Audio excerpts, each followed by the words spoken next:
50-60,000 में आप थोड़ा बहुत स्टार्ट कर पाओगे, बट जब मार्केट गिरेगा तब हो सकता है थोड़ी सी आपको प्रॉब्लम हो कि यार मेरे पास 50 थे, मैंने लगा दिए, अब मैं क्या बाय करूं। फिर आप या तो नेक्स्ट सैलरी का वेट करोगे। तो अगर आपके पास टाइम है, मार्केट देख सकते हो, कमजोर दिल वाले नहीं हो, राइट, वोलेटिलिटी पहली बार देख रहे हो, तो आप पहली बार बंदा देखता है अब यार ये तो इतना गिर गया। आइए, आप मान लीजिए आज मैं एक बिगिनर हूँ, मुझे ट्रेडिंग शुरू करनी है, तो should I go for trading, should I go for investing? But जब आप बिगिनर हो तो आप 200 पे स्पीड पे नहीं चला सकते। आपका सिंपल काम है, आप तो लोग बात कर रहे हैं सिप करो सिप करो सिप करो, और म्यूचुअल फंड सही है या स्टॉक सही है? देखिए पहले दोनों में डिफरेंस समझते हैं। म्यूचुअल फंड जो है वो एक लाइक बूफे सिस्टम है जहाँ पर आप थोड़े आप हमारी ऑडियंस को कोई ऐसे दो स्टॉक जिसका कि आपने एनालिसिस किया हुआ है, बिल्कुल मैं और आपको लगता है कि भविष्य में ये भविष्य निधि बन जाएगा, यानी कि लोगों के लिए धन अर्जन का डेफिनेटली बन जाएगा, मैं बिल्कुल डिस्कस ऐसे करूंगा। दो स्टॉक आप हमारे लिए बताओ। नमस्कार दोस्तों, सेबी का डेटा कहता है कि केवल 7% लोग हैं जो स्टॉक मार्केट में पैसा बना पाते हैं, 93% लोग हैं जो लॉस में हैं। दोस्तों ये 7% लोग कौन हैं? ये 7% दोस्तों वो लोग हैं जो chart analysis, fundamental analysis, technical analysis करना जानते हैं और इसमें महारत हासिल है, क्योंकि ये भी कोई ऐसा नहीं है कि मैंने आके बोला आपने सीखा और आप प्रॉफिटेबल हो गए या आपकी प्रॉफिटेबल जर्नी वहीं से शुरू हो जाए। ऐसा बिल्कुल नहीं है।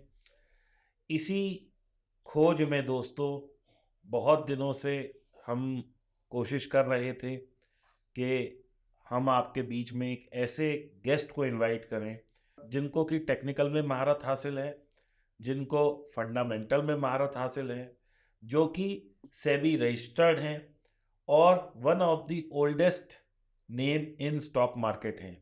दोस्तों मैं आप लोगों को एक हिंट देता हूँ, इनका एक निकनेम भी है, गुप्ता जी प्राइस एक्शन वाले इनको बोला जाता है, और मैं इन्हें उस जमाने से जानता हूँ जब इन लोग सब गुप्ता जी प्राइस एक्शन वाले के नाम से जानते थे। तो दोस्तों वेलकम करते हैं नन अदर देन विभोर वाशने, जो कि सेबी रजिस्टर्ड हैं और मेरे बहुत अच्छे मित्र भी हैं। मेरा पहला पॉडकास्ट इन्होंने ही किया था, तो मैं एक कहीं ना कहीं इनके लिए दिल से आभारी भी हूँ।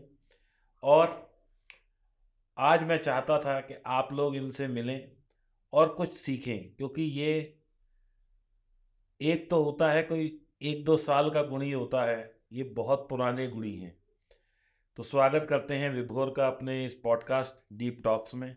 Welcome Vibhor, welcome to Deep Talks. Thank you so much. And Deepak भाई हमारे पुराने मित्र हैं तो कुछ ज़्यादा इन्होंने तारीफ कर दी। एक नॉर्मल इंसान हूँ, ऐसा गुणी वगैरह कुछ नहीं है। दीपक भाई दिल के बहुत बड़े हैं, तो वो फ्लो में मेरे लिए बोल गए।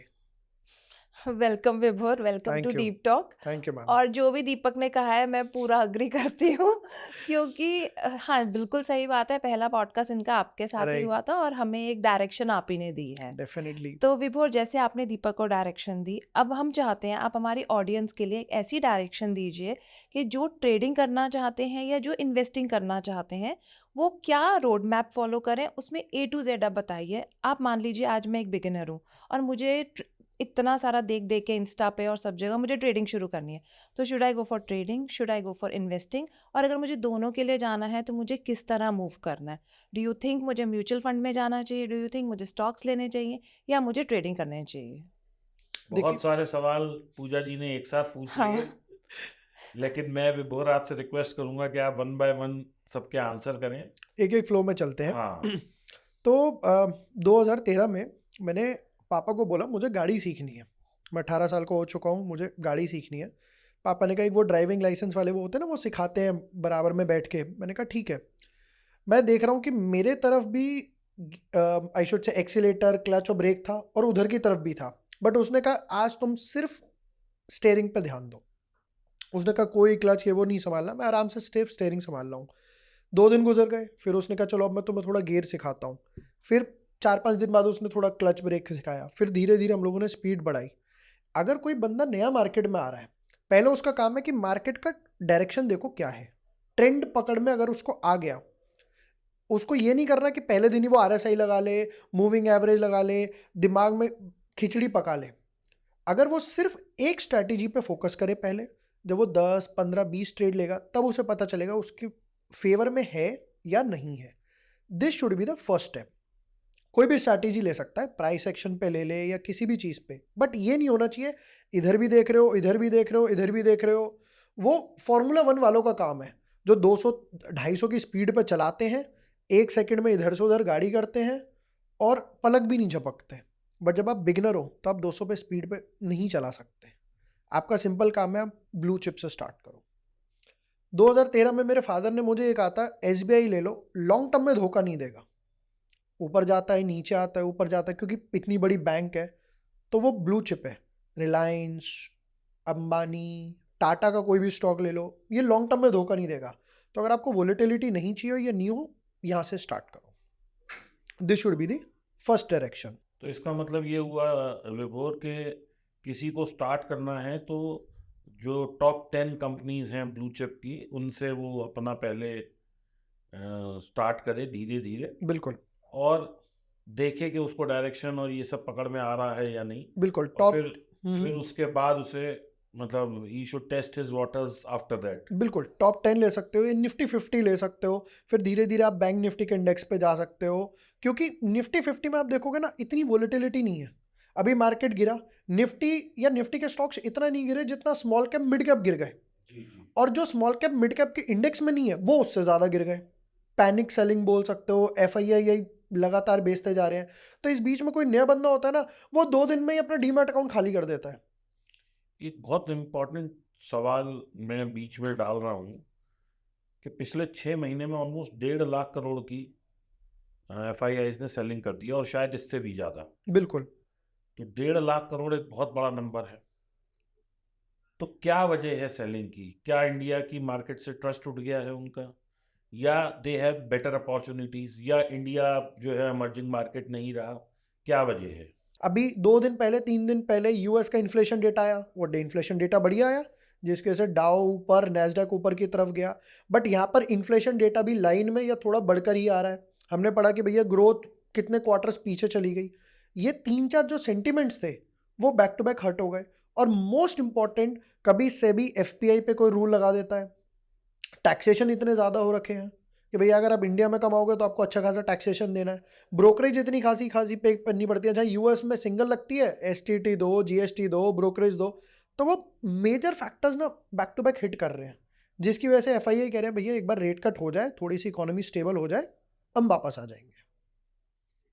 बट कहीं ना कहीं आपको ऐसा नहीं लग रहा कि बाजार में एक अनसर्टेनिटी बढ़ रही है, लोगों के अंदर पैनिक बढ़ रहा है, लेकिन विक्स नहीं बढ़ रहा, और बाजार में जो पिछले 3-4 साल से एक हम हेल्दी करेक्शन की वेट कर रहे हैं वो भी नहीं दिख रहा? देखिए, पैनिक तो वो कर रहा है जो सोशल मीडिया पे फालतू की रील्स देख रहा है। अच्छा। अगर आप एक साउंड और सेफ इन्वेस्टर हो तो आपको पता है आपने पैसा कहाँ डाला, आपको पता है ये आज गिरेगा, कल गिरेगा, परसों गिरेगा, पर चौथे दिन जब वो उठेगा तब इससे ज़्यादा रिटर्न देके जाएगा। लेकिन आपको लगता है कि मिड कैप स्मॉल कैप जो इतने भयंकर तरीके से 50, 60, 70% तक भी कुछ मिड कैप गिर गए हैं और स्मॉल कैप गिर गए हैं, क्या ये वापस मोमेंटम खींच पाएंगे? अगर कंपनी के ऑपरेशंस अच्छे हैं, सेल्स अच्छी है, मैनेजमेंट अच्छी है, तो वो 70 नहीं 170% गेंस भी देकर जाएगा आपको। ओके। क्योंकि कंपनी अच्छी है, आपने कंपनी की मैनेजमेंट पे बैट करा। आप टाटा का स्टॉक क्यों लेते हो? टाटा की वजह से कि भाई अंबानी ने इसमें पैसा डाला है, अंबानी का स्टॉक बाय कर लो, इस वजह से लेते हो ना। आप ये बाद में देखते हो कि भाई उसकी सेल्स कितनी है।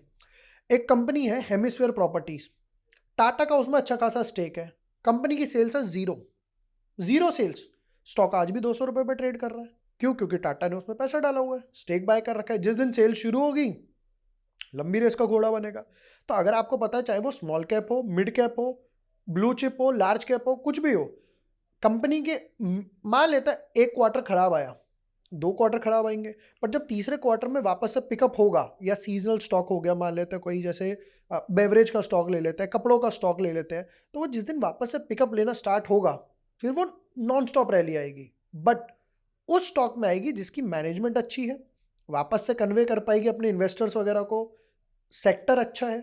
आपने लिया ही ऐसा स्टॉक जिसके फंडामेंटल अच्छे नहीं है, प्रमोटर बार बार अपना माल बेच रहा है, मार्जिन्स नहीं है उसमें, मैनेजमेंट कुछ डिलीवर ही नहीं कर पा रहा, कॉन कॉल पे बात नहीं कर पा रहा, तो ये सब बैड गवर्नेंस के एग्जाम्पल है। वो स्टॉक 70 छोड़ो 10% भी गिरेगा ना तो मैं उसे हाथ नहीं लगाऊंगा। मार्केट में 6000 स्टॉक है, हमें बाय करने 6 स्टॉक, 10 स्टॉक, 15 स्टॉक, आप अच्छे वाले लो ना, किसने रोका है? कई दफ़ा विभोर हम ये सुनते हैं कि ये चाहे स्टॉक 20 रुपए का है, but market is not finding a value in it, right right. कि 7 रुपए का, जैसे मैं नाम ले लूँ शायद जेस बैंक, अगर वैल्यू होती तो 500 पहुंच जाता। बिल्कुल। और कई दफ़ा एक स्टॉक होता है जैसे डिक्सन मेरे ख्याल से, या एमआरएफ, जिसमें कि 12,000 पे भी ग्राहक लोग घुस रहे हैं, बिल्कुल। Jockey, Asian paint. Asian Asian paint. Paints. तो क्या मतलब ये वैल्यूएशन का खेल कैसे समझा जाए, और एक आम आदमी कैसे निकाल सके कि हाँ भाई ये जो स्टॉक है ये फेयर वैल्यू पे है, now it is right for me? देखिए, 2 तरीके हैं। इसके लिए एक कहावत है, do not focus on price, focus on valuations. जी। Price is what you pay, valuation is what you get. आप 7 रुपए का एक स्टॉक ले लो, वोडाफोन, वो 7 रुपए पर भी महंगा है। आप फोकस कर रहे हो कि प्राइस में 7 रुपए का ही तो मिल रहा है, बट आप ये नहीं देख रहे कि उसके पीछे कर्जा कितना पड़ा हुआ है। सेल्स बढ़ाता जा रहा है, बट फिर भी अब वो 5G लेकर आया है, जहां पर रिलायंस, जियो, एयरटेल ऑलरेडी 5G पर खड़े हुए हैं, वो अब 5G लेकर आया है। दूसरी चीज, डेट कितना है उसके ऊपर, तो लॉसेस पे लॉसेस, लॉसेस पे लॉसेस। या आपको कुछ नहीं करना, महीने के महीने ये चेक कर लो कि 1 तारीख को डेटा आ जाता है, कितने लोगों ने लास्ट महीने वोडाफोन जोड़ा, कितने लोगों ने छोड़ा। BSNL, जियो और एयरटेल चारों का डेटा आ जाता है, तो आपको पता लग जाएगा। लास्ट 12 महीनों में एक बार भी ऐसा नहीं हुआ जब वोडाफोन ने एडिशन किया हो, एक बार भी नहीं हुआ, क्योंकि लोग खुश नहीं है। जब मेरे कस्टमर ही खुश नहीं है तो मैं वैल्यू तो क्रिएट कर ही नहीं पाऊंगा, शेयर होल्डर्स तो बात की बात है। दूसरी तरफ कई स्टॉक्स ऐसे हैं जिनमें 5 साल का, 10 साल का रोड मैप कंपनी ने ऑलरेडी रेडी करके रखा हुआ है, जहां पर आप सोचोगे, आप मैं ट्वीट का स्क्रीनशॉट भी दूंगा, आप पॉडकास्ट में जरूर लगाना।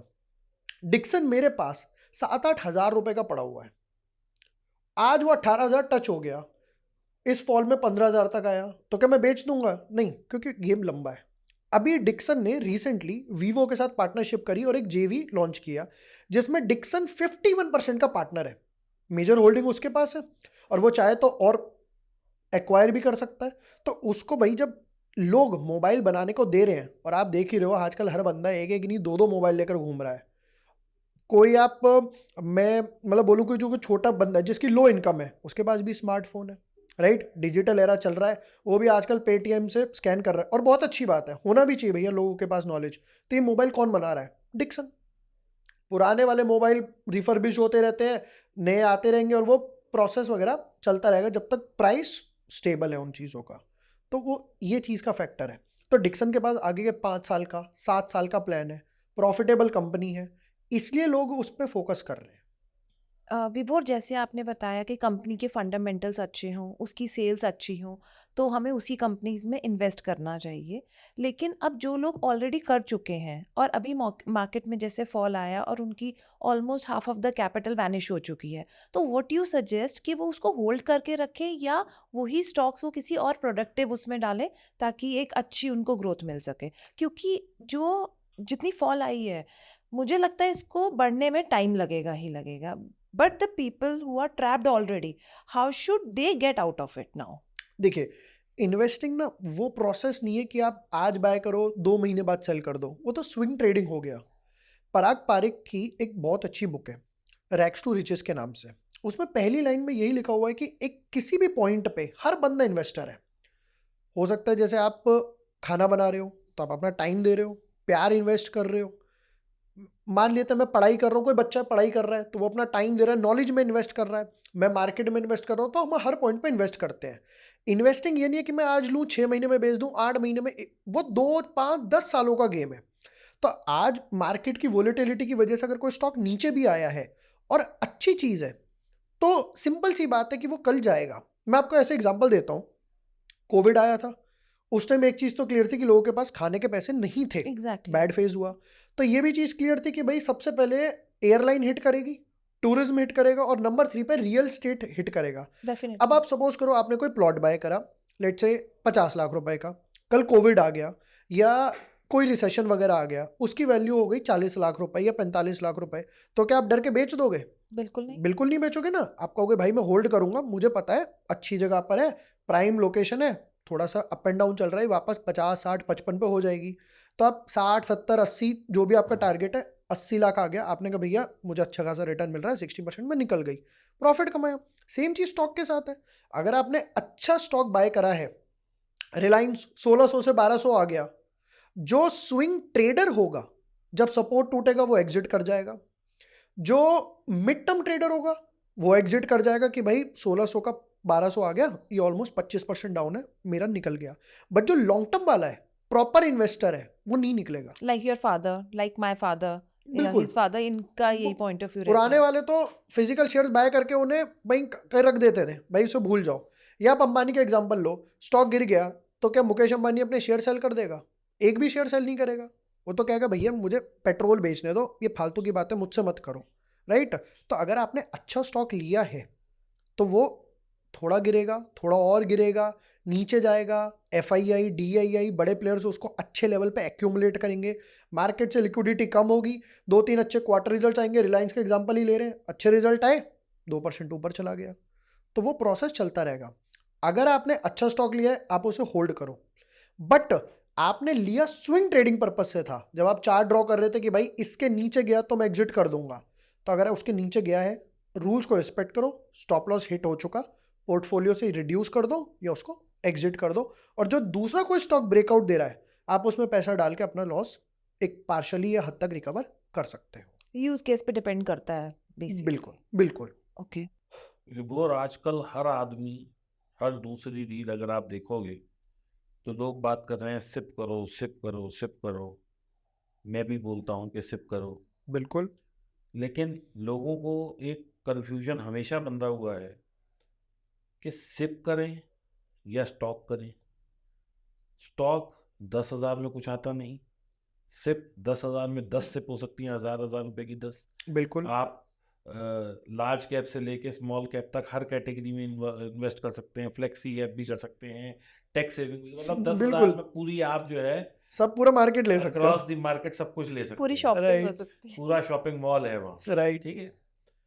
लेकिन अगर आप स्टॉक लेने जाए तो 5 या 10 स्टॉक भी नहीं आएंगे। रिलायंस की ही बात कर लें तो आज 1200 का है, तो 10,000 में 10 स्टॉक भी नहीं आएंगे। राइट राइट सेकेंडली,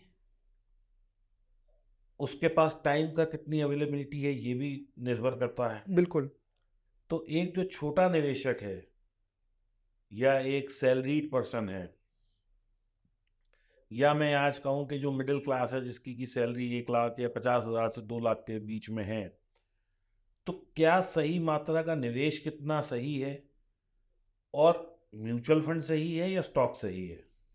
देखिए, पहले दोनों में डिफरेंस समझते हैं। म्यूचुअल फंड जो है वो एक लाइक का बूफे सिस्टम है, जहाँ पर आप थोड़े चावल लोगे, थोड़ी दाल लोगे, थोड़ी सब्जी लोगे, एक स्वीट रख लोगे, वो एक थाली बन के आ जाती है आपके पास 300 रुपये के आसपास। अब आप हल्दीराम्स का एग्जांपल लेते हैं, वो 300 350 की थाली देता है, जिसमें वो 3 डिश, एक रोटी सब्जी चावल। स्टॉक्स जो है वो एला कार्ट है, वहीं पर 300 रुपये में आपको एक सिर्फ दाल मिलेगी। अब या तो आप दाल खा सकते हो पूरी, यानी कि वो स्टॉक हो गया, और वो एला कार्ट हो गया। अब इसको एक न्यू बी से रिलेट करते हैं। म्यूचुअल फंड में वोलेटिलिटी बहुत कम है। क्यों? क्योंकि आपके पास आधे से कम रिलायंस आ रहा है। वहां आप देख रहे हो रिलायंस गिरा 2%, पर आपने जब लिया ही आधा है, तो आपके पोर्टफोलियो में तो उसका इंपैक्ट कम आएगा ना। आपके पास आ रहा है SBI 0.5%, 0.6%, जो भी आपने यूनिट्स वगैरह खरीदे और जो उसकी वेटेज वगैरह है। मार्केट आप देख रहे हो कि 10% गिरेगी, बट आपका जो म्यूचुअल फंड होगा वो 5-7% के आसपास गिरेगा। बट जब बढ़ेगा तब भी यही होगा, मार्केट बढ़ेगी 10%, बट मिला भी तो रिलायंस मुझे आधा ही है ना, तो मेरा म्यूचुअल फंड भी 5-7% के आसपास ही उस कोरिलेशन में बढ़ेगा। अगर आप कमजोर दिल वाले हो, आपके पास टाइम नहीं है, कैपिटल कम है, बार बार मार्केट नहीं देख सकते, कॉलेज गोइंग हो, म्यूचुअल फंड सेफ है, कोई प्रॉब्लम नहीं है। इंडेक्स फंड में ही डालो चाहे, निफ्टी तो कभी बंद नहीं होने वाला।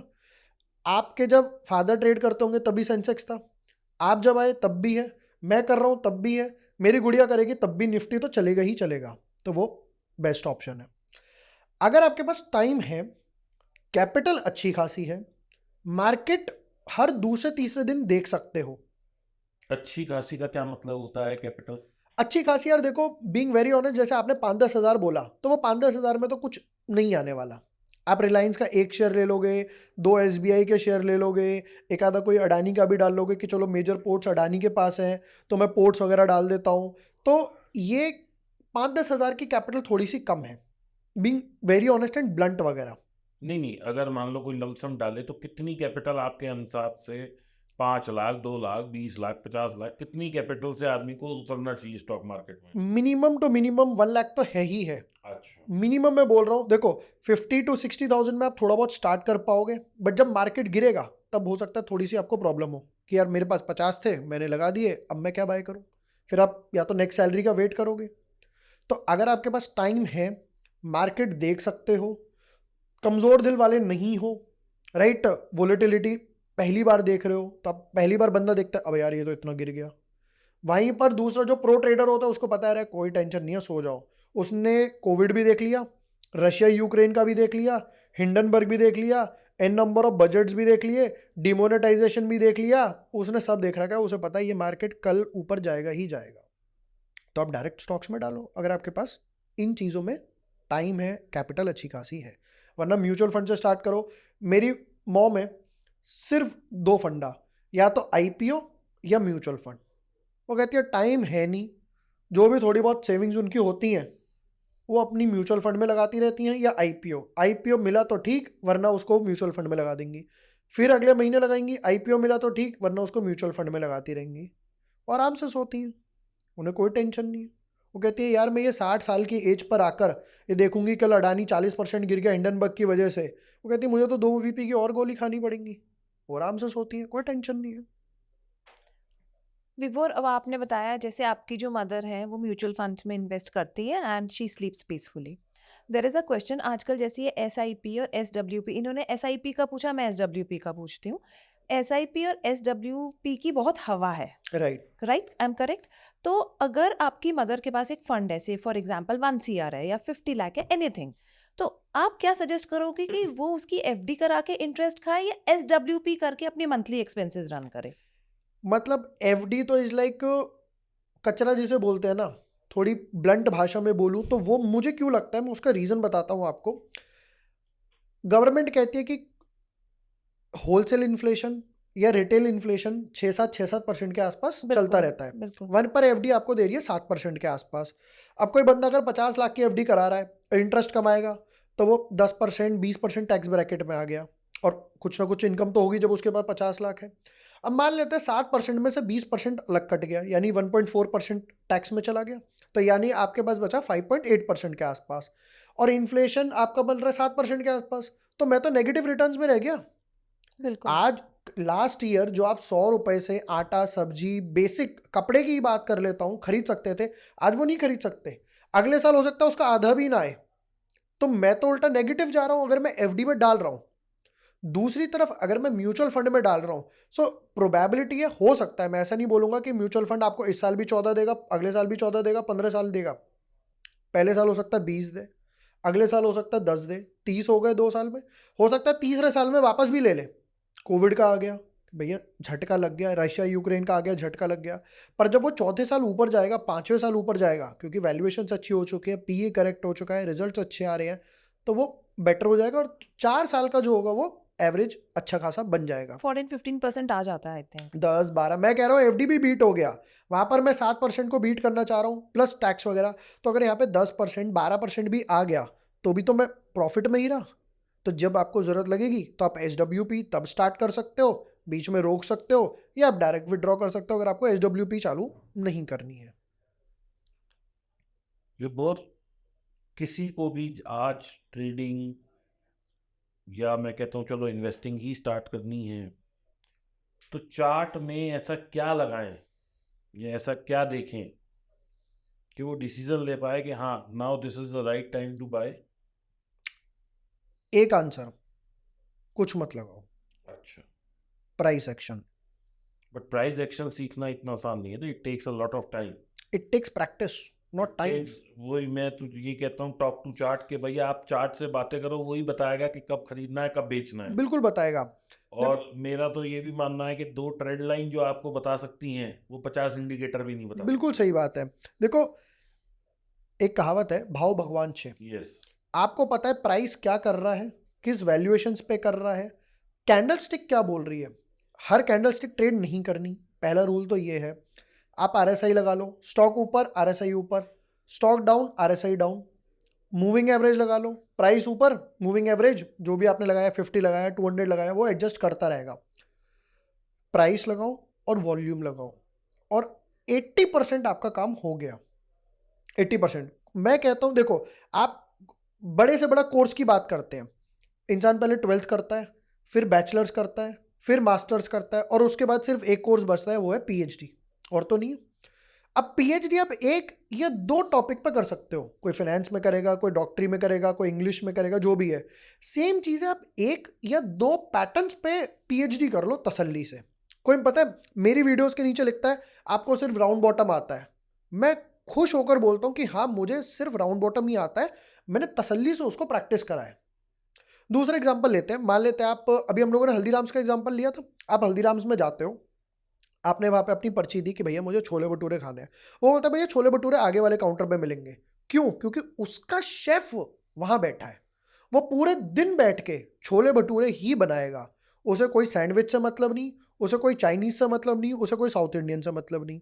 तो हर का डेडिकेटेड काम है क्योंकि उसने उसमें मास्टरी करी है। उसको तसल्ली से पता है भाई छोले भटूरे कितने बनेंगे, आज दिन में कितनी मैदा चाहिए। चाइनीज़ वाले को पता है कितना नमक मिर्च मसाला डालना है, और ये दोनों एक दूसरे का रोल नहीं कर सकते। सेम चीज़ है, आप राउंड बॉटम हो सकता है कोई इनसाइड बार पे करे, कोई हैमर पे करे। मैं एक बंदे को जानता हूँ वो सिर्फ डोजी पर ही ट्रेड करता है। यस। बट उसको जब भी ट्रेड मिलता होगा बहुत अच्छा मिलता होगा। वो 10 में से एक ट्रेड लेगा, पर जब वो लेगा तो लाइक अ स्निपर बैठा रहेगा बैठा रहेगा बैठा रहेगा, सिर्फ डोजी पर ट्रेड करेगा। एक मेरा जानने वाला है हमारे साथ अहमदाबाद ऑफिस में, सिर्फ आरएसआई डाइवर्जेंस ढूंढता है और छोटे छोटे ट्रेड वो अपना दिन का लेता रहता है। 3-4 ट्रेड, एक कवर हुआ दूसरा, एक कवर हुआ दूसरा। तो आप कोई भी एक दो स्ट्रैटेजी पकड़ो, उनको तसल्ली से मास्टरी करो। जितना चार्ट को आप कॉम्प्लेक्स करोगे, पता चल रहा है चार्ट में कुछ दिख ही नहीं रहा, उतना आप अपना नुकसान कर रहे हो। प्राइस एक्शन पे आपने तसल्ली से 10 स्ट्रैटेजी ट्रेड करी, जिसमें आपको एंड में जाके पता चला ये 2 थी जिनमें मेरे 8 ट्रेड अच्छे गए। अब 8 से उसको 9 पे लेकर आओ, बाकी 8 हटा दो जो आपकी स्ट्रैटेजी काम नहीं कर रही। फिर अगर आपको ऐड करना है उसमें वॉल्यूम ऐड कर सकते हो, आरएसआई ऐड कर सकते हो। इंट्राडे में ट्रेड कर रहे हो तो वीवैप ऐड कर सकते हो, बहुत ही बढ़िया इंडिकेटर है इंट्राडे वालों के लिए वीवैप। सुपर ट्रेंड अच्छा और इफेक्टिव इंडिकेटर है। और 10-3 जो उसकी नॉर्मल सेटिंग है, जो कि 5 मिनट टाइम फ्रेम या 15 मिनट या 1 घंटे के टाइम फ्रेम पे, तो क्या वो इफेक्टिवली वर्क करता है? जो सिंपल प्लेन वनीला ट्रेड करना चाहता है उसके लिए काम करेगा पीसफुल तरीके से, बट कंडीशन ये नहीं होनी चाहिए कि जैसे ही सेल आया अब इमीडिएटली निकल गए। सेल आ रहा है मतलब आपने कुछ बाय करा 100 रुपए पे, अब 110 112 के आसपास उसमें सेल आ गया। पहला सेल आया, आपने देखा उसके नीचे एक दो कैंडल सस्टेन कर रही हैं, आप एग्जिट कर जाओ। फिर दोबारा से बाय सिग्नल का वेट करो, या आप कुछ मत करो, चार्टिंग पे जाओ, इंडिकेटर एक फ्री का स्कीम बना लो कि भैया मुझे वो सारे स्टॉक्स दिखाओ जो आज सुपर ट्रेंड से ऊपर हैं। तो एक दिन बैक टेस्ट करा तो 2 दिन से वो सस्टेन कर रहा है, आप उसमें ट्रेंड राइड कर सकते हो। इसमें सुपर ट्रेंड में अच्छी बात क्या है, स्टॉप लॉस जो होगा वो छोटा सा होगा, 2 रुपए 4 रुपए 5 रुपए का। बट जब आप रैली राइड करोगे वो 15-20 दिन तक आप रैली राइड कर सकते हो। उन लोगों के लिए अच्छा है जो प्लेन वनीला ट्रेड करना चाहते हैं। तो पोजिशनल में सुपर ट्रेंड लगा सकते हो, और इंट्राडे के लिए वीवैप हम लोगों ने डिस्कस कर लिया। आप ऑप्शंस ट्रेडिंग भी करते हैं? 20% करता हूँ मैं, दिल खोलकर बोलता हूँ। मेरा जो कोर फोकस एरिया है वो इक्विटी है। Equity, breakout, momentum stocks, gainers losers, price action, ये सब मेरा कोर फोकस एरिया है। मैं 20% ट्रेड करता हूँ, वो भी जैसा भी मार्केट वोलेटाइल हुआ तो हेजिंग पर्पस के लिए। तो विभोर, जैसे मैंने जनरली कईयों को सुना है कहते हुए अभी बजट आएगा, बजट डे या इवेंट डे कह लीजिए, क्योंकि हमें नहीं पता ये पॉडकास्ट हम बजट से पहले कर पाएंगे रिलीज या नहीं कर पाएंगे। तो उसमें कहते हैं इवेंट डे पे एक कॉल बाय कर लो, एक पुट बाय करके छोड़ दो। तो डज इट वर्क? अगर इवेंट काफ़ी अच्छा आने वाला है तो इट वर्क्स, उसको बोलते हैं लॉन्ग स्ट्रैंगल। और मैं भी बहुत ट्रेड करता हूँ, तो हमारी देसी लैंग्वेज में जो हम बोलते हैं हम उसे पेयर ट्रेड बोलते हैं। निफ्टी चल रही है 24,000 के आसपास, मुझे नहीं पता मार्केट ऊपर जाएगा या नीचे लेकिन जाएगा। अच्छी मूवमेंट आ सकती है उस दिन। बिल्कुल, मार्केट फ्लैट नहीं होना चाहिए, उस महीने में ज़्यादा छुट्टियां नहीं होनी चाहिए। एफआईआई ट्रेंड में है, जैसे आज आजकल आप देख रहे हो, एक बाय कर रहा है एक सेल कर रहा है, एफआईआई बेचते जा रहे हैं, डीआईए उसको कवर करते जा रहे हैं, तो ये मोमेंटम है। एफआईआई छोटी छोटी ट्रेड कर रहे हैं, 200 करोड़ 150 करोड़, तो एफआईआई छुट्टी पे जा चुके हैं, उनको अभी इंटरेस्ट नहीं आ रहा। आरबीआई के इवेंट से पहले आप देख सकते हो। तो मैं यूजुअली क्या करता हूँ, निफ्टी चल रही है 24,000, अब मुझे दिख रहा है कि भाई पिछले महीने में 300-400 पॉइंट की 500 पॉइंट की वोलेटिलिटी थी, तो अनुमान इस महीने भी उतनी रहेगी, तो मैं 500 पॉइंट दूर की एक कॉल बाय करूंगा, 500 पॉइंट नीचे दूर की एक पुट बाय करूंगा। एक उनका सम बन गया, मान लेते मैंने 100 रुपये पे कॉल बाय करी, 100 रुपये पे पुट बाय करी, पहले 25 का लॉट था, अभी तो 75 का हो गया, तो उस टाइम मेरा 200 के हिसाब से 25 यानी 5,000 का रिस्क था उस टाइम पे। जहां पर ये दोनों का सम 250-300 आएगा तो भी मुझे सब मिलाकर 50% होगा। अभी हम लोगों ने ट्विटर टेलीग्राम पे भी डाला था, और मैं चाहूंगा वो लोग आप स्क्रीनशॉट वगैरह भी शेयर करो उसके। दोस्तों, आप इनके टेलीग्राम चैनल को रिलाय कर सकते हैं because he is SEBI registered. तो हम लोगों ने वो 355 रुपए पे बैंक निफ्टी का दिया था, हम लोगों ने बैंक निफ्टी के कॉल बाय करी, एक पुट बाय करी, फ्री में ट्रेड दिया था, कोई चार्जेस वगैरह नहीं इसका, और हमने उसे 1,400 रुपए पे बेचा है। वाओ। 1,400 रुपए पे मोमेंटम आया इसलिए। अब ये, हाँ, ये नहीं होगा कि मैं सबको बता दूं कि अब 10 बार ट्रेड लोगे तो 10 बार प्रॉफिट आएगा ही आएगा, 10 में से 1-2 बार लॉस आएगा, और आना भी चाहिए ताकि लोग गैम्बलिंग ना समझें उस चीज़ को। प्रॉपर स्ट्रैटेजी है, लॉन्ग स्ट्रैंगल है, होमवर्क है आप लोगों का, आप लोग जाके रीड कर सकते हो। बाकी दीपक भाई तो ऑप्शंस वगैरह सिखाते ही हैं, तो but he is please, option seller mainly. तो वो उसका रिवर्स कर सकते हो आप, जहाँ पर दीपक भाई कह रहे हैं कि भैया सेल करो, वहाँ पर सेल मत करना। विभोर, ये तो हमने थोड़ा सा ऑप्शंस डिस्कस कर लिया। अब जैसे अगर मुझे लॉन्ग टर्म इन्वेस्टमेंट्स करनी है, तो do you think small cap is a good bet for it? It is ultimate, it is ultimate. It is ultimate. आज का जो आपका एक बच्चा है, अभी वो 5 साल का है, जब वो ग्रो करेगा तो वो 7 साल का भी होगा, 10 का भी होगा, और 15 का भी होगा, और आपको नहीं पता कब वो मास्टर बन जाए। गुकेश का एग्जांपल लेते हैं, chess champion at 18, right, master. तो उसने वो 12 साल पे एक विजन देखा था ना, 12 साल 13 साल पे, कि भाई मैं वर्ल्ड चैंपियन वगैरह बन जाऊं, तो वही स्मॉल कैप है। हाँ, सारे स्मॉल कैप चैंपियन नहीं बनेंगे, निफ्टी में सारे नहीं आएंगे, ये चीज़ भी पहले लोगों को समझनी चाहिए। 10 स्मॉल कैप आप पिक करोगे तो उसमें से 2 या 3 ही ऐसे होंगे जो आपको 10x रिटर्न्स देके जाएंगे, 3-4 ऐसे होंगे जो 3x 4x देके जाएंगे, और 2-3 ऐसे होंगे जो बंद भी हो जाएंगे, तो कंपनी लॉन्ग डीलिस्ट हो जाएगी। तो लॉन्ग टर्म में आपका क्या डेफिनेशन हुई स्मॉल कैप के लिए? How many years? कम से कम 5 साल।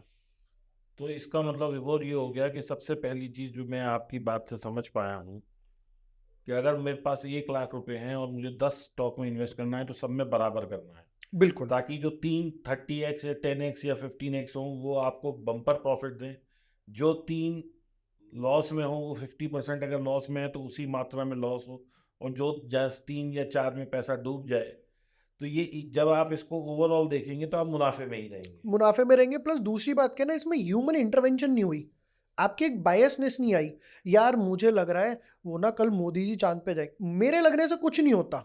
सामने स्क्रीन पर आपके पास कोई वैलिडेशन डेटा है तो बोलो, नहीं है मत बोलो, दिमाग मत लगाओ।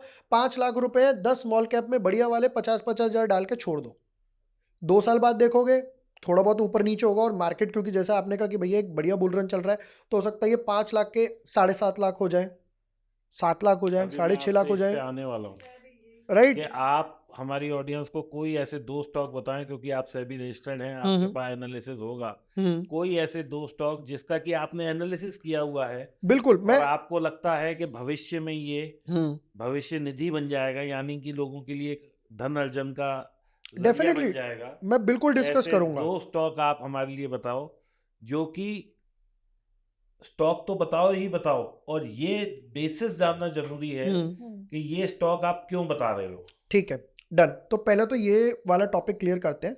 देखो आपने क्या करा, एक स्टॉक में डाल दिया 1 लाख, यार ये ना मेरे दोस्त की कंपनी है। एक स्टॉक में डाल दिया 50, एक में यार ये ना स्टॉक बहुत महंगा है, 1,000 रुपए का है, 500 रुपए का है, तो आपने उसमें 10,000 डाले, और पता चला ये 10,000 वाला ही 10,000 बन गया। 10,000 हो गया। क्यों भाई, अगर वो 1000 पे है और टिका हुआ है तो किसी रीजन से है ना, वरना वो 10 20 50 100 रुपए पे ट्रेड कर रहा होता।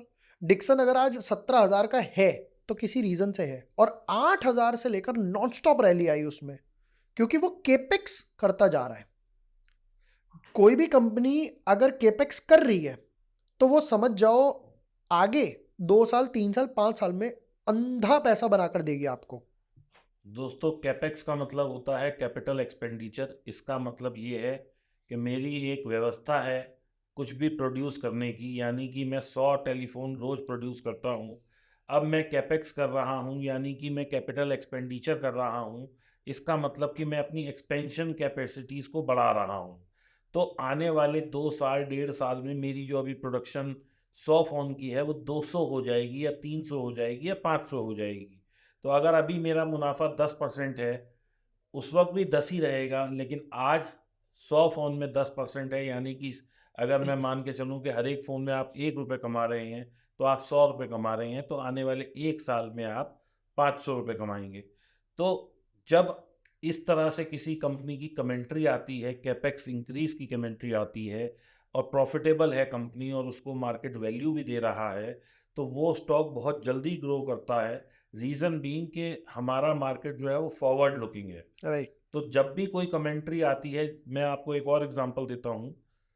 कई दफ़ा ऐसा होता है कि बाज़ार में किसी कंपनी का रिज़ल्ट आया, बहुत अच्छा रिज़ल्ट है, लेकिन कमेंट्री में दम नहीं है। वो कह रहे हैं कि इस क्वार्टर में तो हम बहुत अच्छे रहे, लेकिन अगला क्वार्टर हमें इतना अच्छा नहीं दिख रहा, एचसीएल बाज़ार गिर टेक जाएगा। एचसीएल टेक के साथ हुआ, एचसीएल टेक के इन्फोसिस के साथ। साथ हुआ।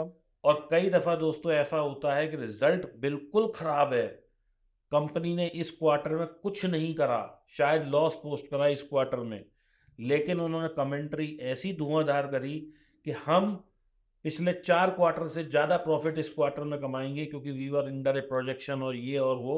राइट। उस प्रोजेक्शन पे मार्केट उसको एक थम्स अप देगा और वो स्टॉक बढ़ जाएगा। तो केवल स्टॉक जो लोग रिजल्ट पे ट्रेड करते हैं, इसलिए वो कई दफ़ा मार खा जाते हैं, क्योंकि वो कमेंट्री नहीं सुनते हैं। तो commentary also plays a very important role. तो ये था कैपेक्स और रिजल्ट और कमेंट्री। तो जैसा अभी आपने केपेक्स के बारे में बताया, अब इसको ऐसे समझते हैं, आपने कोई घर बनवाना शुरू करा। अब वो घर 2 दिन में थोड़ी बनेगा। मान लीजिए आपका होटल्स का बिज़नेस है, आपकी होटल्स की बड़ी-सी चेन है, तो क्या वो होटल 1 साल में भी नहीं बनेगा, 2 साल में भी बनेगा, 4-5 साल बनेंगे। बट जब वो चलना शुरू होगा, अब तो आपके आपका रेवेन्यू डबल ट्रिपल हो रेवेन्यू जाएगा। और I should say cash flows बढ़ने शुरू हो जाएँगे, पैसा आना शुरू हो जाएगा। तो इस टाइप की कंपनीज़ अच्छा चलेंगी। अब आते हैं जो आपने सवाल पूछा कि भाई 2 स्मॉल कैप या एक डिस्कस करते हैं। एक बहुत इम्पोर्टेंट सेक्टर है जो आज के ज़माने में लोगों की नज़र में आना शुरू हो गया है। बहुत से लोगों को अभी भी वो नहीं लग रहा, और वो है रिसाइक्लिंग सेक्टर। स्पेशली जिसमें वाटर वाटर, यस, रिसाइक्लिंग। बिल्कुल। ये एक मेजर प्रॉब्लम है, और चुनिंदा कंपनी ही इसको काम कर रही है, क्योंकि इसका प्लांट लगाना ये कोई चूरन की गोली नहीं है कि आपने चलो हम एक काम करते हैं शुरू कर देते हैं कल। सेमीकंडक्टर्स हमने सुना, रेलवे हमने सुना, और आई शुड से डिफेंस हमने सुना, राइट। इन सब में एक अच्छी खासी रैली आ गई है। वो वाटर रिसाइकलिंग एक ऐसा सेक्टर है जो नेवर एंडिंग प्रॉब्लम सॉल्व कर रहा है। तो उसका एक बहुत अच्छा स्टॉक है, that is Vishnu Prakash. Vishnu Prakash IPO आया था अभी, कुछ थोड़ा टाइम हुआ, 8-10 महीने मान लेते हैं, 1 साल मान लेते हैं राउंड ऑफ में। आईपीओ में भी उसने अच्छा करा, केपेक्स करता जा रहा है। उसकी ऑर्डर बुक आप उठा के देख लो, भरी पड़ी ऑर्डर बुक, क्योंकि वो प्रॉब्लम सॉल्व कर रहा है। लोग कह रहे हैं भैया आओ ना हमारे पास, प्लांट लगाकर जाओ और यहाँ पर प्रॉब्लम वगैरह सॉल्व करो। तो एक स्टॉक तो कितने का है वो अभी? 270-260 के आसपास। आने वाले 5 साल में इसे कहाँ देखते हैं आप, या 1 साल 2 साल, जो भी आपकी स्टडी है? मैं अगर कहता हूँ हर हर साल में 20% 25% भी दे के जा रहा है ऑन एन एवरेज, होगा कि हो सकता है 2-4 साल में पहले ऊपर जाए, फिर थोड़ा प्रॉफिट बुकिंग आए। बार बार आप ये एक्सपेक्ट नहीं कर सकते हर साल कंपनी अच्छे अच्छे रिजल्ट्स पोस्ट करेगी। हो सकता है कोई ऑर्डर इस टाइम ना मिले। मैं बोलता हूँ अगर 3 साल में, 3.5-4 साल में डबल भी हो गया, I made a handsome gains. Nifty, bank Nifty आपको दे रही है 15-17% के आसपास। बट रूल वही रहेगा, आपको लगाने उतने ही है जितना पैसा आप इन्वेस्टिंग में डाल सकते हो। दूसरे पर आते हैं। अब देखिए दूसरी प्रॉब्लम क्या है, आपने सुना होगा कई बार ट्रेन के आगे गाय आ गई, 2 ट्रेन का एक्सीडेंट हो गया। कई लोग पत्थर रख देते हैं ट्रेन के आगे, बदतमीजी करते हैं। ठीक है, तो ये एक मेजर प्रॉब्लम है। तो अब एक गवर्नमेंट ने नया सिस्टम निकाला, उसे बोलते हैं कवच सिस्टम। वो दूर से ही बता देगा कि आगे कोई ऑब्जेक्ट रखा हुआ है पटरी पर, और ट्रेन ऑटोमेटिक रुक जाएगी। ट्रेन चलेगी ही नहीं अगर ड्राइवर चाहता भी है तो, जब तक वो ऑब्जेक्ट क्लियर नहीं होगा। और इसमें एआई बहुत हेल्प कर रहा है। कवच सिस्टम, इंडिया की जो करंट रेलवे लाइन है वो 1,00,000 किलोमीटर की है, That's one of the largest in the one world. Of the largest, 1,00,000 kilometre. But कवच सिस्टम कितना है? सिर्फ 1500 किलोमीटर का, बस सिर्फ। क्योंकि it's not a easy task ना। आप वापस से उस रेलवे लाइन पे कुछ मॉडिफिकेशन कर रहे हो, सारा सिस्टम अप एंड डाउन कर रहे हो। और एक चीज सोचो, इस टाइप की चीज टेस्ट करना बहुत मुश्किल है। मैं ऐसे समझाता हूँ, सामने से कोई ट्रेन जा रही है, इंडिया में लोग क्या करते हैं, फ्लाईओवर नहीं लेते, पटरी पे से पार कर लेते हैं। तो अगर कोई आदमी पटरी से पार कर रहा है तो ट्रेन रुक जाएगी। बट अब आपको वो तो 1 सेकंड में निकल जाएगा, ट्रेन रुक गई, फिर कोई दूसरा आया, फिर ट्रेन रुक गई। तो आपको सिस्टम ऐसा बनाना है कि भाई अगर कोई मैनुअली ह्यूमन बीइंग पार कर भी रहा है तो बार बार जर्क वगैरह ना लगे। दूसरी कोई गुड्स ट्रेन आ रही है, गाय आ गई, किसी ने पटरी पर कुछ बांध वगैरह दिया, तो वो उस टाइप का सिस्टम बना रहे हैं। तो जो सिर्फ अभी 1500 किलोमीटर का ही बना है, जहाँ पर आपका प्रोजेक्शन है भाई 10,000 बने, 15,000 बने, धीरे धीरे मेजर रूट जो है जैसे दिल्ली, मुंबई, मेट्रो सिटीज़ वगैरह में बने। गांव में क्योंकि लाइन उतनी नहीं जाती है, राइट, वो कंपनी कर रही है काम HBL इंजीनियरिंग। पहले इसका नाम था HBL पावर, अब इसका नाम हो गया HBL इंजीनियरिंग। मैंने 50 रुपए पे बाय करा था, 700 रुपए पे गया, मेरे पास आज भी होल्ड है, 1300% गेन्स पे, कितने टाइम में 3 साल में, अभी कितने का है? 650 के आसपास।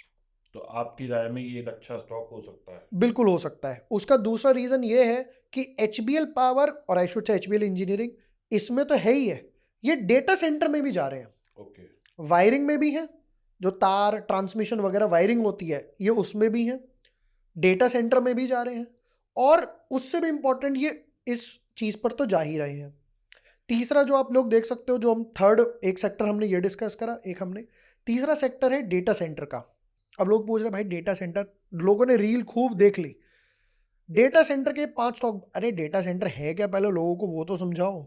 देखो पहले क्या होता था, जब भी आप कुछ डेटा प्रोड्यूस करते हो, स्मार्टफोन है, डिजिटल एरा है, तो डेटा बढ़ता ही जा रहा है। फेसबुक पे रील्स, एक नेवर एंडिंग दुनिया है, वीडियोस का जैसे हम लोग रिकॉर्ड कर रहे हैं। तो पहले ये डेटा बाहर स्टोर होता था, बैंक्स का डेटा वगैरह ले लो सिक्योर्ड में। अब इस गवर्नमेंट ने इस बजट में बोला कि भैया डेटा सेंटर बनाओ और इंडिया का डेटा इंडिया में ही रखो। तो जो कंपनी खुद का तो डेटा रख ही रही है, दूसरी कंपनी को भी ये सर्विसेज प्रोवाइड कर रही है, तो एक नया इमर्जिंग सेक्टर हो गया। तो उस टाइप की कंपनी है ब्लैक बॉक्स, जो डेटा सेंटर बना रही है और बाकी लोगों को सर्विसेज दे रही है कि आप हमारे यहाँ पर आओ, अपना हम आपको एक स्पेस दे रहे हैं, वहाँ पे डेटा रख लो। जैसे कि एग्जांपल लेते हैं, आपने 5 साल पहले कोई फोटो डाली होंगी, पूरे मान लो महीनों में आप 1-2 भी डाल रहे हो, फेसबुक पे डालते हैं। यूज कर रहे हैं। अब आपको वो सर्च करनी है तो वो 1 सेकंड में आपके पास आ जाए। तो वहाँ से वहाँ तक का जहाँ पे वो डेटा स्टोर है वो फ्रिक्शनलेस होना चाहिए। आपने टाइप करा कि मैं कब देहरादून घूमने गया था और आपने वर्ड डाला, वो 1 सेकंड में आ जाता है।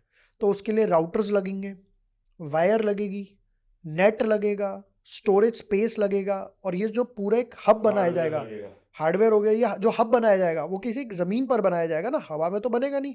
तो ब्लैक बॉक्स एक ऐसी कंपनी है जो स्मॉल कैप में ही मैं उसे काउंट करूँगा, जो धीरे धीरे ग्रो कर रही है। तो ये 3 सेक्टर, अलग अलग सेक्टर और अलग अलग स्टॉक है।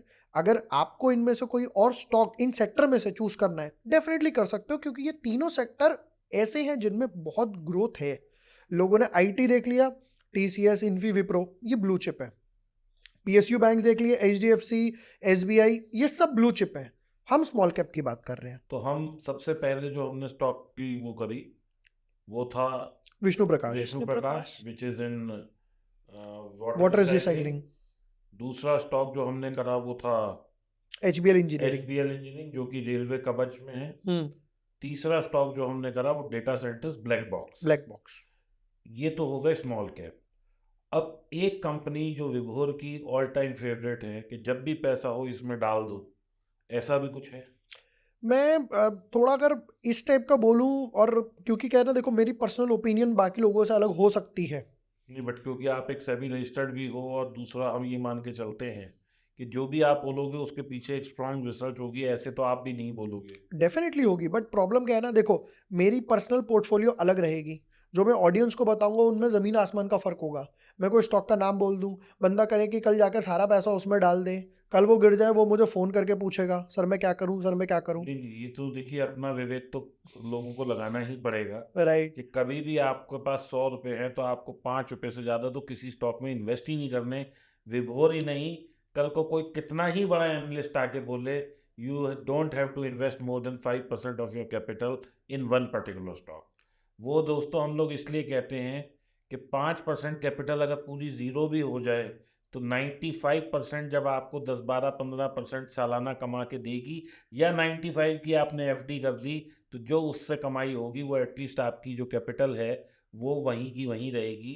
आपने नहीं कमाया वो कोई बात नहीं, लेकिन कैपिटल लॉस नहीं होना चाहिए। डेफिनेटली।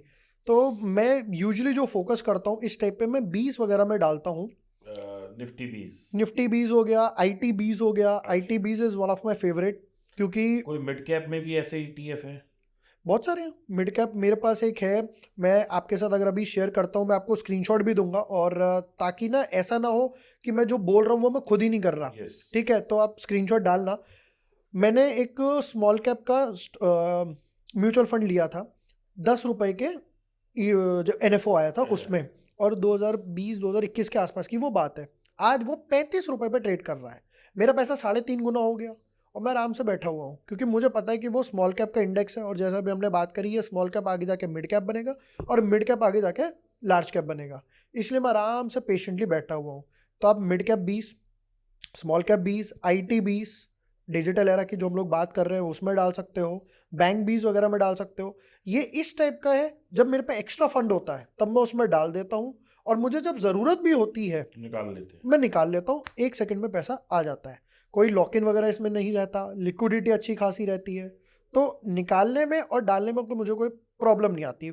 और आई शुड से, जब मैं फंड्स पार्क करना चाहता हूँ उस पर्पज से। तो स्मॉल कैप 20 आपने बताया, मिड कैप 20 बताया, निफ्टी 20, बैंक 20 और आईटी 20। हाँ।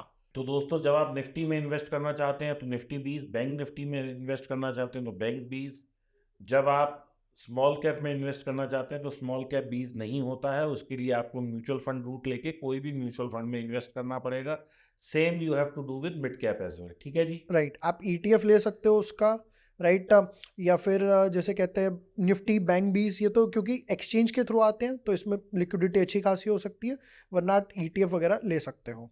विभोर, अब हम आते हैं एक बहुत इंपॉर्टेंट क्वेश्चन पे जो आजकल सबके माइंड में है। जैसे आपने बताया आपकी डॉटर है, अगर आपको अपनी डॉटर के लिए इन्वेस्ट करना हो, गोल्ड या सिल्वर, क्या चीज़ आप लेके रखोगे? मैं फिजिकल फॉर्म की बात कर रही हूँ, मैं ETF की बात नहीं कर रही हूँ। ये तो सबको पता है कि ETF ले लो और बेनिफिट्स हैं उसके, लेकिन अगर मान लीजिए for a horizon of 10 years लेना है और मैं फिजिकल लेना चाहती हूँ, तो should I go for a physical gold और फिजिकल सिल्वर? दोनों में से कुछ भी नहीं। कौन संभालता फिरेगा 10 साल तक? इतना काम होता है कहाँ, फिर बैंक का लॉकर लेते रहो, ये वो, दिमाग खराब चीज़ है। देखो एक बात तो क्लियर है, आप उसमें भी 4 लाख रुपए डालोगे, 5 लाख रुपए, 1 लाख रुपए डालोगे, ETF में भी 1 लाख रुपए डालोगे, राइट, रिजल्ट सेम आएगा दोनों का। दूसरी चीज़ मैं आपको रीज़न बताता हूँ मैंने क्यों बोला। जब आप सोना लेने जाओगे वो आपको मिलेगा 22 कैरेट, 24 कैरेट तो नहीं मिलेगा। ETF में आपको 24 कैरेट के हिसाब से मिलेगा। बुलियन लेने जाएंगी तो बुलियन में मिल जाएगा। बुलियन में भी आप लेने जाओगे तो वो थोड़ा बहुत 0.1% मेकिंग चार्ज लगाएगा, लेकिन हाँ, वो पैसा आने और जाने दोनों तरफ कटेगा। कटेगा, राइट, GST लगाएगा। फिर उसके बाद आप उसको होल्ड करने ढूंढोगे कि भाई मैं इसे लॉकर में रख लेती हूँ या जहाँ पर भी आपके पास है। तो ये एक सबसे बड़े ना ड्रॉबैक्स है। अल्टीमेट गोल क्या है कि पैसा कमाना, पैसा कमाना। दूसरा अल्टीमेट गोल है रिटर्न्स कमाना। गोल्ड की वैल्यू बढ़ेगी, इसकी वैल्यू बढ़ जाएगी, सिंपल सा आंसर। मेरी डॉटर 11 महीने की हो गई, वो फरवरी में हुई थी। ग्रेस ऑफ गॉड वो लास्ट ट्रेंच था SGB का, सोवरेन गोल्ड बॉन्ड्स का। उसके बाद गवर्नमेंट ने SGB बंद ही कर दी। गवर्नमेंट आज SGB खोले, मैं कल उसमें पैसा डालूंगा बिना सोचे। 8 साल का लॉक इन है, 1 साल में 35% रिटर्न दिया है उसने, 35%। 35%। और मैं आपको स्क्रीनशॉट भी दूंगा, आप जरूर डालना उसमें। 35% रिटर्न दिया, लेकिन प्लस वो- 2.5% का इंटरेस्ट रेट भी दिया उसने। लेकिन वो तो हर गोल्ड ने दिया ना 35%। हर गोल्ड ने दिया, पर ये टैक्स फ्री है। हर गोल्ड ने दिया, फिजिकल गोल्ड ने दिया, पर आप फिजिकल गोल्ड को होल्ड करोगे, पहली प्रॉब्लम। दूसरी प्रॉब्लम, आप बैंक लॉकर के चार्जेस जोड़ोगे, बेचने जाओगे तो वो अपना कमीशन काटेगा, जीएसटी काटेगा। अब आप उस पे इनकम टैक्स भरोगे, एसजीबी पे इनकम टैक्स नहीं है। हर साल 2.5% तो मेरा फिक्स हो ही गया, तो 8 साल के लॉक इन पे 20% तो मुझे मिलेगा ही मिलेगा, एंड व्हाटएवर इट टेक्स। आप प्रॉब्लम सुनो, फिजिकल गोल्ड आप मिनिमम टू मिनिमम कितने का खरीदोगे? 1 ग्राम तो खरीदोगे। अब वो हो गया आपका 7,000 रुपए का, 70,000 रुपए के भाव पे भी मानूं तो मैं। बट ईटीएफ और गोल्ड बीज में ऐसा नहीं है ना। आप 7 रुपए का टाटा गोल्ड भी खरीद सकते हो, सिर्फ 7 रुपए का। तो आपके पास दिख रहा है कि मैंने आज हीरो जीरो ट्रेड करा, निफ्टी में कुछ पैसे कमाए, 100, 500, 1000 रुपए बचे, डाल दो डाल उसमें, दो। बिल्कुल डाल दो। और अपने लिए थोड़ी डाल रहे हो, वो तो बच्चे के लिए डाल रहे हो। And that is a long term investment. Long term है। दुनिया में जितनी भाई साहब धोखाधड़ी वगैरह हो रही है, बोल के तो दे दिया 24 कैरेट है, पता लगे ना 18 कैरेट निकला, 22 कैरेट निकला, या 0 कैरेट निकला, कुछ भी हो सकता है वो चीज़। तो माई इनटेक वुड भी, अगर आपको छोटा स्टार्ट करना है, गोल्ड बीज से स्टार्ट करो। गोल्ड के एनएफओज इतने सारे ओपन वगैरह होते रहते हैं, बिंदास शुरू करो। And what about silver? Silver यार देखो, जैसे ऐसा नहीं है। कह रहे हैं इंडस्ट्रियल यूज उसका बहुत ज्यादा है, तो उसमें भी it's a good investment, is it that? Comparative gold is better. Comparative silver के कंपैरिजन में बोलूंगा, पहले अगर आप देखते थे गोल्ड और सिल्वर में इतना जमीन आसमान का फर्क रहता था रेट वाइज। एक टाइम था जब गोल्ड चल रहा था 30,000 के आसपास, सिल्वर थी 74 के आसपास। अब आप देखोगे डिफरेंस कम होता जा रहा है धीरे धीरे धीरे धीरे। वो रीजन है, क्योंकि अभी सिर्फ एक अमेरिका क्या करता है, अब वो जितने मन करे नोट छापता रहता है, उसे कोई फर्क नहीं पड़ता, वो डेट की वजह से अपने नोट छापता रहता है। बट आज भी दुनिया में इतनी सारी बैंक्स हैं, जब उन्हें नोट छापने होते हैं, करेंसी प्रिंट करनी होती है, तो वो गोल्ड को एज अ रिजर्व 85% रखते ही रखते हैं। इनफैक्ट आरबीआई भी रखती है। अभी अपना गोल्ड वो छुड़वा कर लाए थे बाहर से। तो वो जब एक वैल्यू क्रिएट कर रही है, जब आरबीआई सिल्वर नहीं रख रही, वो गोल्ड पे फोकस कर रही है, तो मैं उसके साथ चला जाता हूँ, फॉलो द ट्रेंड।